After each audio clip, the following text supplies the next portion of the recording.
Allá por la década de 1620 los pescadores carreñenses pasaban mucha hambre. El número de peces que caían en sus redes no daba para vivir y había unos culpables que estaban muy bien organizados, que llevaban dedicándose a la pesca toda su vida y que, a juicio de los pescadores, merecían un castigo ejemplar. No eran otros más que una manada de delfines que día tras día surcaban las costas asturianas.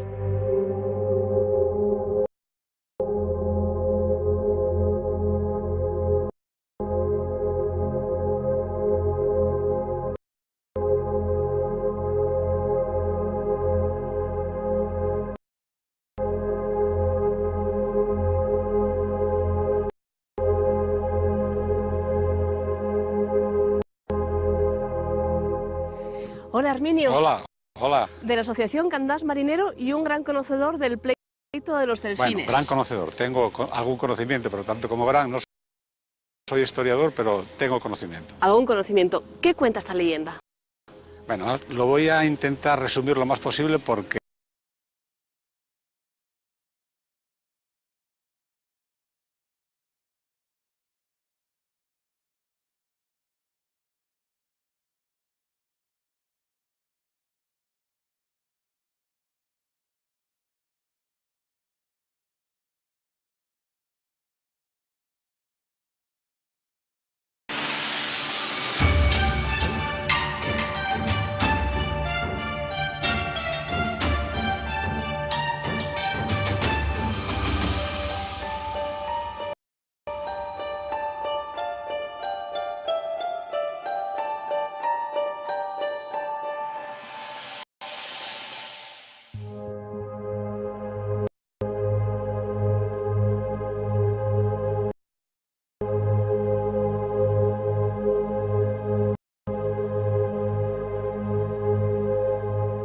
Allá por la década de 1620 los pescadores carreñenses pasaban mucha hambre. El número de peces que caían en sus redes no daba para vivir y había unos culpables que estaban muy bien organizados, que llevaban dedicándose a la pesca toda su vida y que, a juicio de los pescadores, merecían un castigo ejemplar.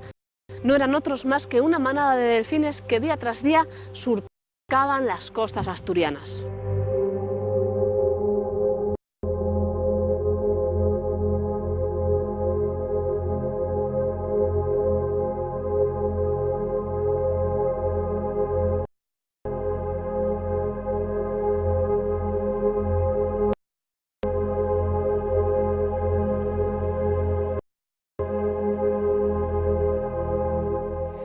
Hola, Herminio. Hola, hola. De la Asociación Candás Marinero y un gran conocedor del pleito de los delfines. Bueno, gran conocedor. Tengo algún conocimiento, pero tanto como verán, no soy historiador, pero tengo conocimiento. Algún conocimiento. ¿Qué cuenta esta leyenda? Bueno, lo voy a intentar resumir lo más posible porque hay muchos datos sobre eso.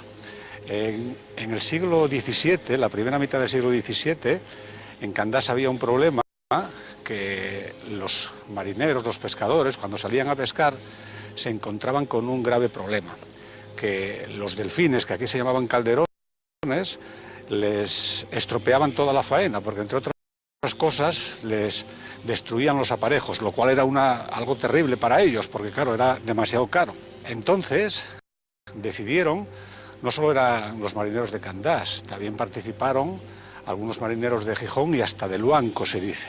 Decidieron hablar con el cura de Candás. El cura de Candás, viendo la gravedad de la situación, decidió acudir al obispo. Y el obispo dijo, esto hay que solucionarlo. Gil González de Ávila, que era cronista oficial del rey Felipe IV, hizo una obra que se llamaba, creo que era Teatro Eclesiástico de la Iglesia de Oviedo, donde figuraban todos estos datos. Incluso, aunque pueda parecer, insisto, algo un poco fabuloso, con un poco de fantasía, habla de que se nombraron un abogado para los delfines y un acusador para los marineros.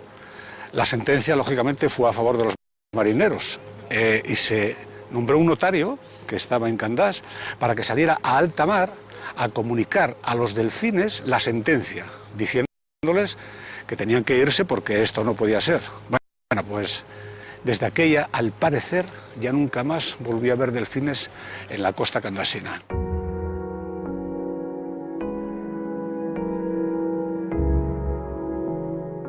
Por más extraño que pueda resultar eso de llevar a proceso judicial a un grupo de delfines, parece ser que la leyenda puede tener algún viso de realidad. Se sabe que un juez, un fiscal y hasta un abogado defensor juzgaron con particular dureza a aquellos animales, y existe un documento que dice que algo similar pudo haber ocurrido en el año 1624. Para conocer la base histórica de todo este entuerto me veo ahora con Manuel, historiador candasino.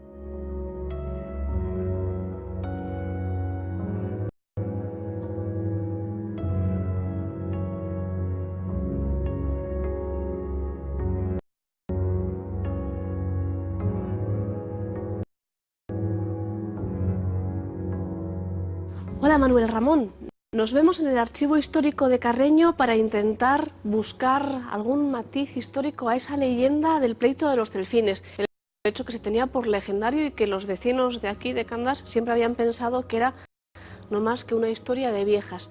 Pero en 1982, Marino Busto, aquí tenemos el libro en el que sale publicado su artículo, descubre que esto puede haber sido real. Marino Busto, que fue el antiguo cronista oficial de Carreño, en una de sus investigaciones en el Archivo Histórico de Asturias, localiza en el año 1980 un documento fechado precisamente en ese primer cuarto del siglo XVII, en 1624, un documento que pudiese acreditar realmente que el pleito en sí se hubiese desarrollado, porque el documento que él localiza viene a ser el acuerdo entre pescadores de Gijón y Candás para contratar a un clérigo del Santo Oficio, digamos, un inquisidor. De la Inquisición.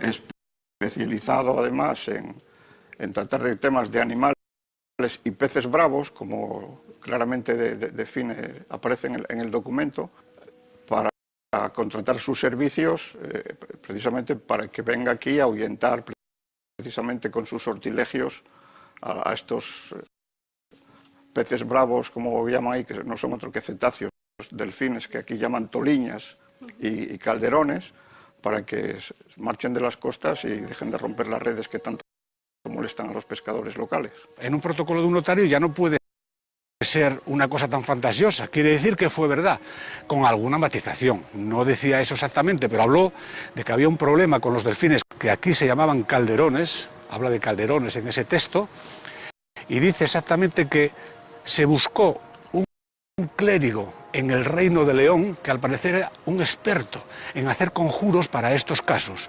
Lo contrataron, vino y fue el que se encargó de hablar con los delfines o hablarles o hacerles ese conjuro para que se fueran y no volvieran. Eso es un dato ya real. Este es el documento de todo lo que yo acabo de decir, donde Marino Busto explica todo lo que acabo de explicar yo. El primer documento que sale certificando la verdadera historicidad de esta leyenda. Aquí figura también lo del maestro Gil González Dávila, que hizo esa obra de teatro, y figura después lo del protocolo del notario, donde está explicado que de verdad hubo un pleito. No de la manera como lo dice Gil González Dávila, pero sí existió algo. Todo está explicado aquí. Claro, una de las cosas que llama la atención de este pleito es la intervención activa de la Iglesia, ¿no? Y es quizás esa percepción del diezmo la que hace a la Iglesia participar activamente, porque era una de las propias perjudicadas.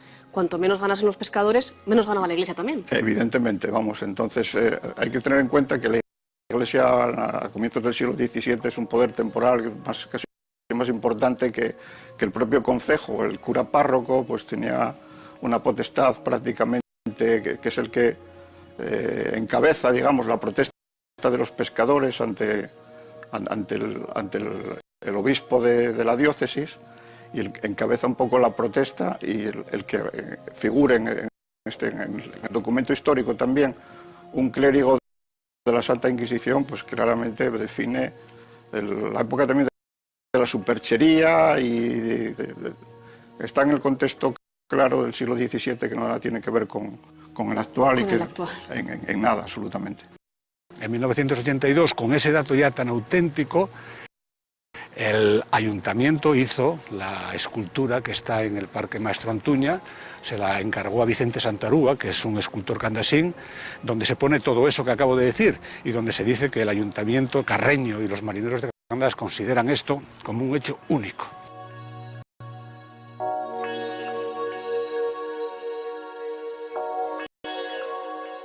Hola Cecilia, ¿qué tal? Nos encontramos enfrente de la estatua de los delfines, que a cualquiera que visite Candás le llamará la atención. ¿Por qué una estatua para los delfines en Candás?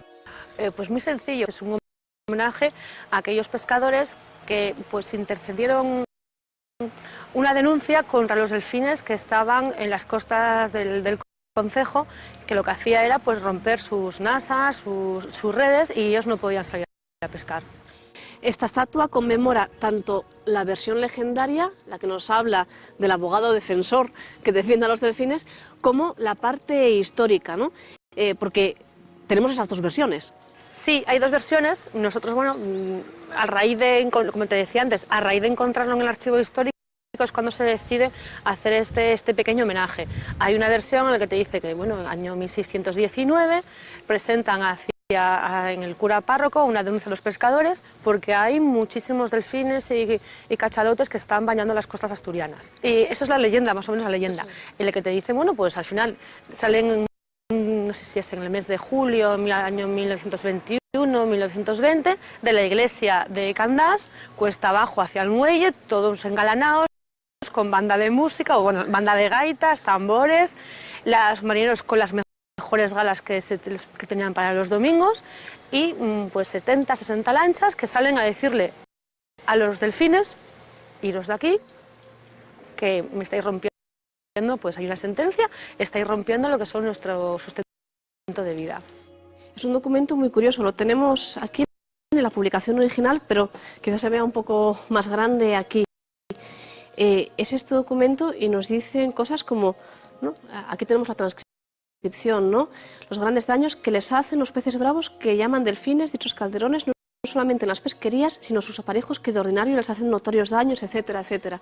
Es decir, estos peces se consideraban bravos porque iban en contra de los intereses humanos. Sí, porque lógicamente la pesquería fundamental que se hacía en aquella época aquí en la costa asturiana y precisamente en el puerto de Candás era la sardina. La sardina en artes de red, precisamente, era también el sustento de este tipo de animales marinos y lógicamente pues acudían a competencia y evidentemente pues rompían las redes, que además eran redes también de aquellas de cáñamo, que eran tampoco eran redes de material sintético tan fuertes como las que hoy conocemos y demás, que eran mucho más frágiles, y lógicamente pues eso repercutía negativamente en la economía de los pescadores y fundamentalmente de la Iglesia, que cobraba sus diezmos por las pesquerías y lógicamente era la primera interesada en que ese problema desapareciera.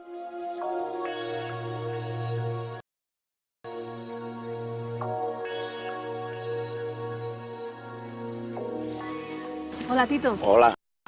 En tu asociación Candás Marinero intentáis recuperar lo que es el recuerdo de ese Candás que vivía de la pesca.